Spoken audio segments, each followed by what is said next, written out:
Tô adorando, eu acho que feliz, na verdade, da gente estar conseguindo fazer o encontro novamente, né? Falta de recursos aí faz a gente ter ficado um tempinho já sem ter feito os encontros, mas é muita emoção, né? Eu acho que a gente sempre gostou muito dessa loucura toda do encontro. Acho que, de certa forma, faz a gente se sentir vivo, assim, faz a gente sentir a arte, a cidade de Tiradentes também. Várias pessoas de comércio sempre perguntaram: quando vai ter de novo? Aquele negócio que vem aquele pessoal que fala engraçado aqui pra vir aqui na loja tomar café ou comprar alguma coisa. Sempre movimentou muito o entorno do galpão, né? Sempre foi muito bom, sempre manteve a nossa esperança, a nossa vontade, nosso desejo de arte, de teatro muito vivo, né? Olha, a relação latino-americana acho que começa desde o Lino, né? É inegável. O fato do Lino ser peruano, eu acho que o nascimento do Pombas já se dá latino-americano, com um diretor peruano. Então o Lino já tinha um conhecimento de outros grupos latino-americanos.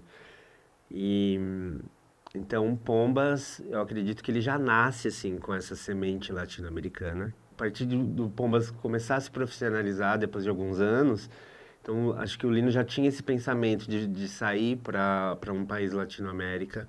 E aí realmente o Pombas viajou bastante países. Eu entro em 2003. 2003. Em 2009, quando a gente faz o espetáculo El Quijote latino-americano, são 10 países se encontrando para fazer, cada um fazendo uma cena do espetáculo Don Quixote. E a gente faz uma cena e para mim foi mágico, porque eu fazia o cavalo. Para todos os países foi incrível, porque assim, cada um deles que vieram fazer uma leitura do cavalo de uma forma diferente. Um trouxe cavalinho de pau, um queria uma bicicleta para fazer o cavalo, tal. Ok. Acho que a gente do Brasil foi os únicos que pensaram assim, o cavalo e o burrinho com atores e atriz. E isso mexeu muito com o imaginário de todos os outros coletivos. Então o diretor o César Badilho, ele pegou e colocou eu e a Luara, na época, que estava fazendo o Jumentinho, colocou a gente para atuar com todos os grupos nessa época. E a gente fez a emenda de cena com todos os coletivos. A gente foi os únicos dois, ator e atriz, que participou da cena de todos os grupos, de todos os países. E isso pra gente na época foi de uma emoção incrível, porque a gente atuou com todos os coletivos. Foi uma época de aprendizado, de coisas que eu trago até hoje, assim, de pensamentos que eu trago até hoje sobre teatro, sobre outros tipos de teatro.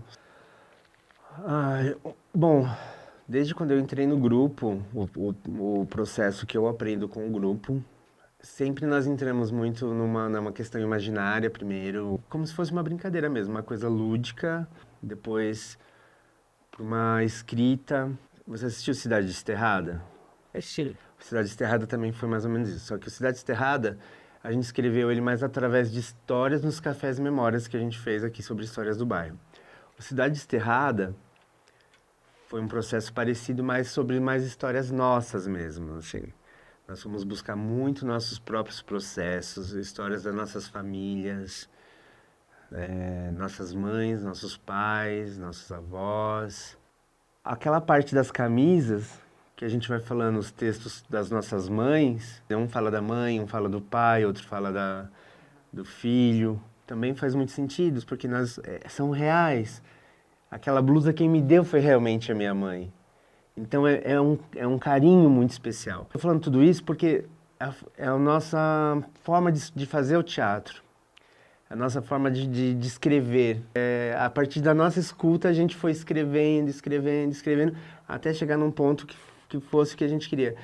E essa é a nossa forma de fazer, escutar, escrever, ir polindo, ir fazendo com o corpo, vendo onde a gente consegue chegar.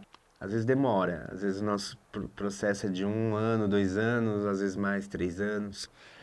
Porque a gente vê grupos que conseguem ter uma produção de um espetáculo por ano, a gente fala, nossa, a gente tivesse que fazer mais, né?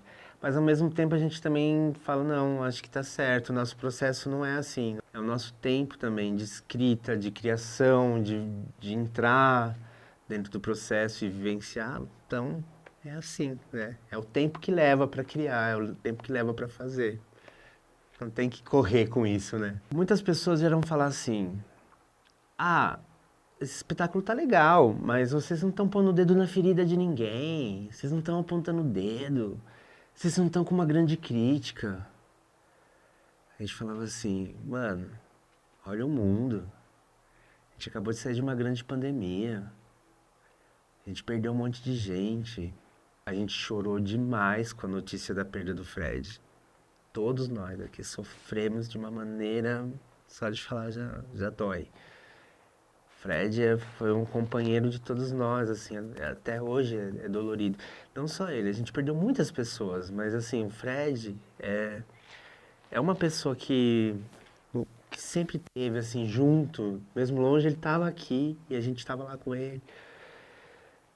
E aí a gente fala assim, o Florilégio, ele veio pra, pra ser um pouco um remédio pra nós mesmos, sabe? Veio pra ser um pouco cura pra nós. A gente não tava afim de fazer nada pra apontar dedo, pra pôr dedo em ferida. Ao contrário, a gente tava querendo um pouco um bálsamo, assim, um carinho, um abraço. O Era Uma Vez um Rei, eu acho que ele é especial porque ele é um espetáculo atemporal. Se eu não me engano, ele fez 50 anos esse texto. Ele foi escrito na ditadura chilena. E ele é atual. Ele parece que foi escrito, sei lá, há 3, 4 anos. De tão atual que é esse texto, eu acho que ele vai passar mais 50 anos, ele vai continuar sendo atemporal. Para quem já assistiu Era Uma Vez um Rei, essa questão que ele faz essa brincadeira de um cara que nunca quer sair do poder, ele começa sendo rei, depois ele vai ser presidente, depois ele vira ditador e ele não quer sair do poder, ele sempre está ali enganando o povo e não sai, e ele bola várias coisas e ele engana. O outro vem ali que é amigo dele, fala, não, vamos mudar as coisas, e quando vê, passa a perna no povo, engana e sobe no poder e... Cara, é um texto que realmente pra mim sempre vai ser atemporal. Pra gente foi um texto encantador. E acho que o Pombas, mesmo antes de eu entrar, já há muito tempo atrás, o Pombas queria montar esse texto. E aí o Pombas monta a primeira versão com todo elenco. A gente tinha acho que 7 pessoas em cena. Depois acaba ficando só o Marcelo, Adriano e o Paulo em cena. Que na verdade o texto é só para 3 atores. Mas a gente tem essa mania de querer socar todo mundo em cena. E a gente subverte o texto. E ficou ótimo também na nossa versão. Mas também ficou muito legal na versão só com os 3. Agora a gente tá fazendo de novo. Comigo, a Paloma e o Joilson em cena juntos. Ali com os meninos. Tá sendo super legal também voltar em cena nesse espetáculo. E as pessoas estavam querendo ver o rei novamente. Porque ele é importante, ele faz quem assiste pensar. Ah, a relação com eles é maravilhosa, não tenho nem assim. Existem muitas, assim. Essa mesma de 2009, quando a gente fez o Quixote, às vezes que a gente já foi pra lá. Uma das coisas mais incríveis que eu já vi, a Casa Amarela, ela fica numa ladeirona enorme, assim, né? Foi um dos meninos descendo a ladeira, correndo de perna de pau e virando a esquina. Falei, gente, sabe quando parecia que eu tava sonhando? Falei assim, isso foi verdade? Aí quando eu olho, vem 3. Cara, você imaginou uma coisa dessa? Depois os meninos me falaram que eles descem o morro também, descendo de patins e de perna de pau. Na primeira vez que eu fui, tinha uma comunidade que a gente foi visitar. Era um dia, assim, de festividade e todo mundo subindo um morro de perna de pau. E a aventura era ver quem chegava lá no ponto mais alto primeiro, levando a bandeira uma bandeira de uma cor. Cada um tinha uma bandeira de uma cor e ganhava quem chegasse lá no ponto mais alto que pendurasse sua própria bandeira. Então depois você via as fotos do morro cheio de bandeira, em cada ponto do morro uma bandeira colorida, assim, tal. É muito marcante isso, assim, você vê como eles chegam nas comunidades e as comunidades recebem eles muito bem, porque sabem que eles estão levando arte e cultura para os lugares. Isso pra gente sempre foi, sempre incentivou muito a gente.